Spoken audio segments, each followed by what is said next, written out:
Hello everybody, welcome to this video on G4G here on YouTube. Today we are taking a look at the newest hero in the game, a 90 CP generalist general release, Faiza Hussain. So I've actually gone through, recorded a video once on her and decided it was a little too long, so I'm gonna knock it down. But I'm pretty familiar with her now, and let me tell you, she's got a lot of surprises. You do want to get this character. Unfortunately, I can't take her beyond level 1 right now because Nightcap and Baldy over here are training up from 12 to 13, maybe 13 to 12, 12 to 13. And so they're up for another 17 hours. So Faiza's going to get to 1, and she's going to chill out for a bit. Let's look at her passives. First off, for her stats. She has very good health, very good stamina, average attack and accuracy, very high defense, shit evasion. If you are to ISO her with the PKB method, you're going to go with health, attack, and accuracy. And you're going to be picking defense out of defense and evasion. Being a generalist with 2 ISO slots, likely one will be morale boost, and then another one could be just about anything else. Mystic might not be too bad for her if you have a crooked branch, but morale boost clearly, and cleansing's not too bad, but she can do a lot of that on her own. Melee related ones might be good. Support ones might be good also. Close is not awful. Dodgy's not particularly too bad either. Hair trigger will not work. Lucid for the metas, not awful. I got 6 of those things. Resonant, since she has no magic, won't work. But any of the, like, the buffs equal healing kind of things will work. And more on that in a moment. By the way, you will see when I take her into a fight, she actually does pretty peppy damage right out of the gate. So for her bio, she basically was putzing around Britain. When an experimental weapon hit her, she was able to manipulate matter, especially organic matter. I think there's a comic frame of her basically disassembling somebody's body. It looked pretty gruesome. She comes across Excalibur at Arthur Pendragon's resting place. She pulled it, and then she uses the Great Healing Sword to defend Britain. She has massive team-ups with Black Knight, kind of like what you would expect, including one called Excalibur and another one called Dark Steel. She gets pretty good benefits with Blue Marvel, both here, team-up-wise and on the field. By the way, today's background soundtrack is brought to you by the Silent Hill 2 OST. Since she's so healy and peppy and upbeat, why not give her a soundtrack of an upbeat and peppy game? I mean, Silent Hill 2 is like My Little Pony friendly, isn't it? Yeah, I'm joking. She gets good benefits with Captain Britain and Psylocke, a few sword ones, and suffragettes with like Colleen and Elsa. Heimdall, she's got a few. She does not have any helmet-related team-ups, which I find a little bit strange. Some with Carolina, a few with Moonstone because the doctors, there's Psylocke. She should get You Have My Sword with Sif, okay, I expected that. A little bit with Spitfire, and then again a little bit with Union Jack. And she's even getting pro and anti-precog ones, which is kind of funny that future heroes are still getting that. So I'm going to take her into battle here, and you can see what she's like, and then we will talk about the abilities. Let's just say you'll see what she can do to potentially bring back tanks to the meta. Really tanky heroes, and maybe even tanky agents. So Blue Marvel's going to go first. He's got Tactical Protect on his level 1, which is pretty cool. Here is her level 1, Excalibur. She ramps up a bonus called Lead by Light. It stacks 3 times. Every time Lead by Light is activated, Faiza and her allies gain bonuses to their attacks. Also, all allies get Rising Up. And you'll see there my buffs went up just by her attacking. So now my agent has Led by Light level 1. I've gained Ethereal Strike. So does she. She's got a bunch of Rising Up buffs. And then Blue Marvel, of course, does. In my hand is a gun called the Pound of Cure. It was from the Horseman Spec Ops. I have it because I was leveling Shayna. It counts as a poison.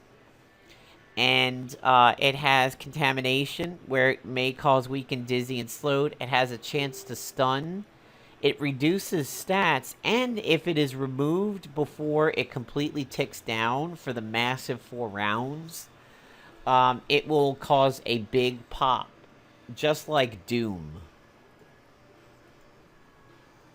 It's a damned if you do, damned if you don't weapon, and I really, really like it because it pinches people in. If they let it tick down, it's going to hurt, but if they remove it because they don't want it to tick down, it's going to hurt even more.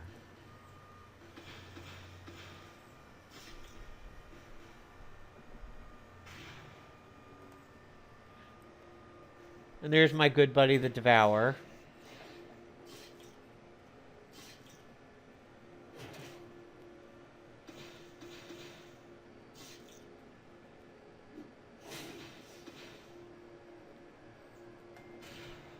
Unfortunately, the Devourer wiped the wave out. I wanted one more attack with Faiza over here.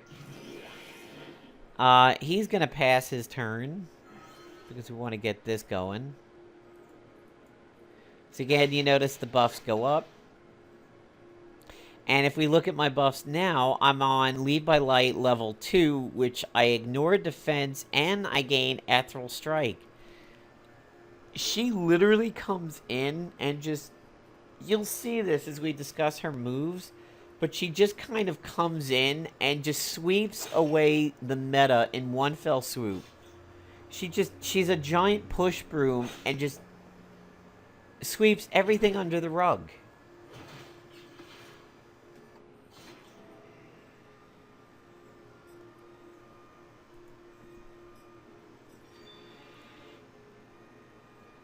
So we'll do one more fight with her over here. Hopefully a nice...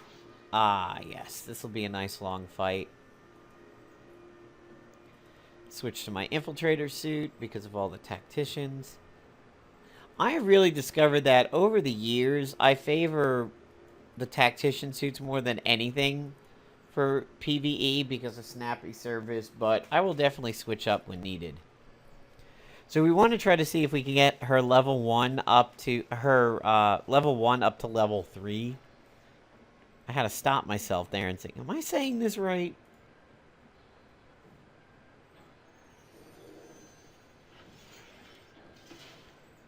And once we actually get into looking at her moves, you'll see just how much she runs counter to all the meta right now.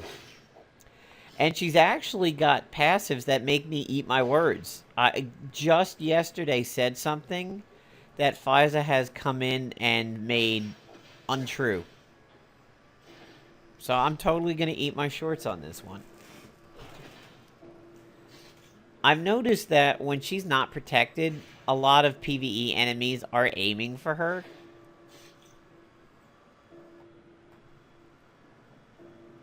So I'm going to set up Tactical Protect on Blue Marvel here.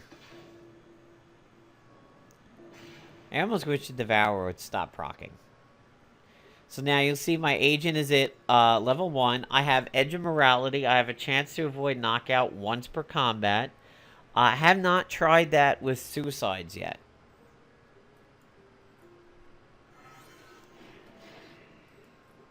So now we're going to get this up to level 2. You can see, fairly solid. Oh, I know what level 3 is. It is Finest Hour. And you'll get to see it now, finally. So every time she attacks, she gives you Rising Up. And then she stacks Led by Light.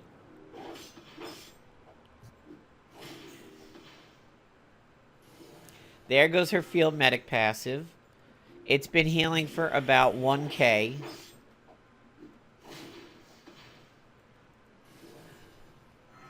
And it works just like the biometric ID card, which is what I figured it would do before I saw it in action.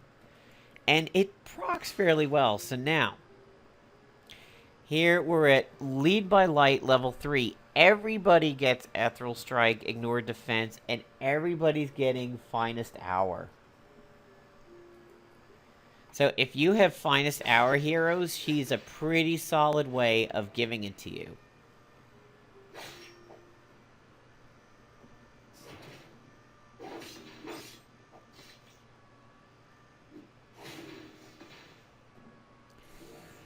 And, I mean, that Field Medic is doing an amazing job over there.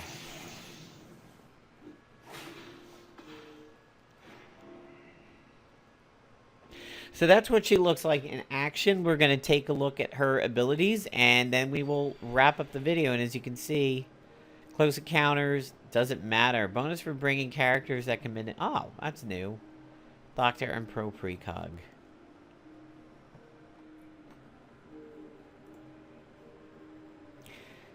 Now time for the big reveal, the big shocks of this character. So we know about level 1.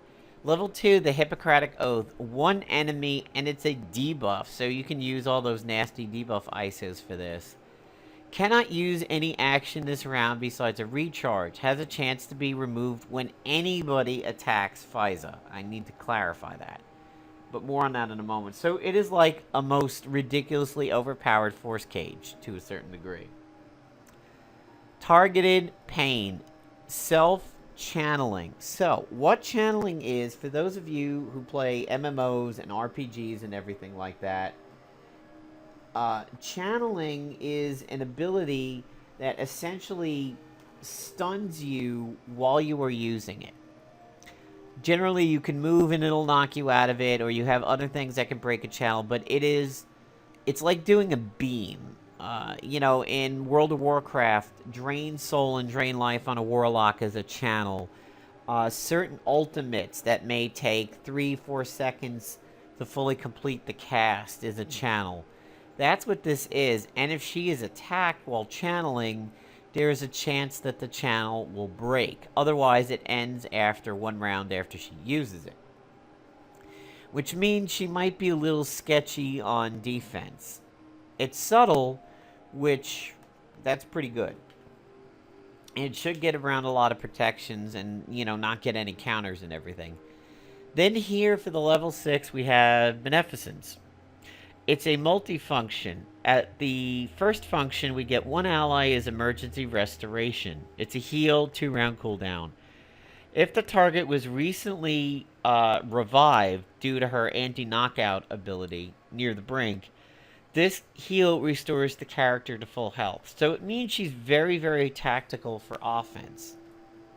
But look at this here for her other multifunction. All allies heal.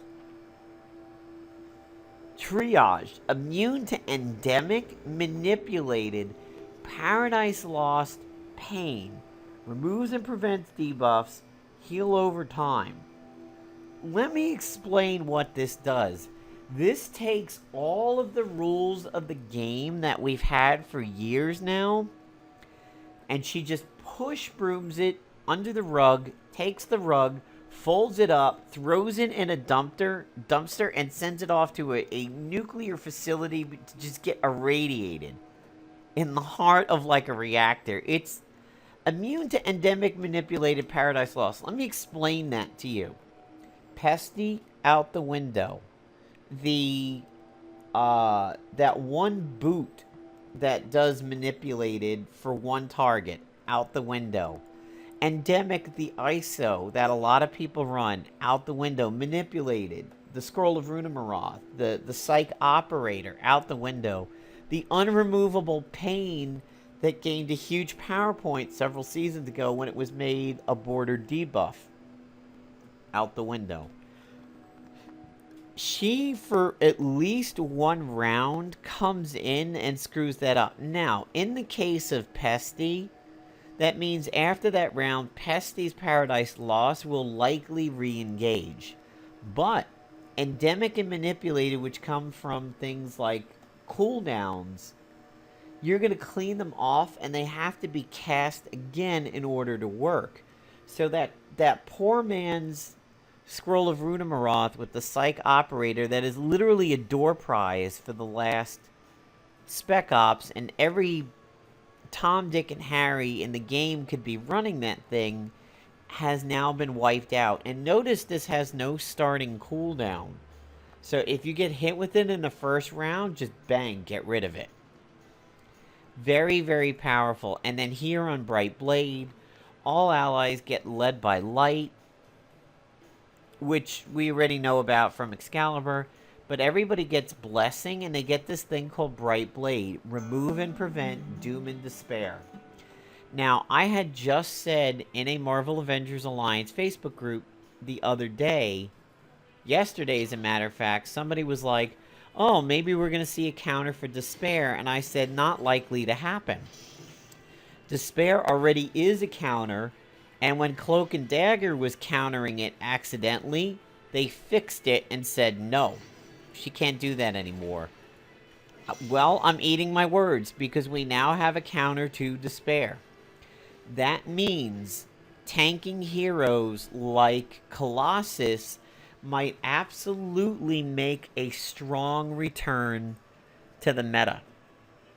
If you can prevent subtle and stealthy actions through satellite support and Heimdall and the lunacy and everything like that, and you set up a really strong tank like Colossus or an Agent, Blue Marvel potentially, even with Tactical Protect, they're going to be nigh unstoppable with this kind of setup, especially on offense in the hands of skilled PvPers. So, there's my video on Faiza. I hope you guys liked the video. If you do, comment below on what you think about her.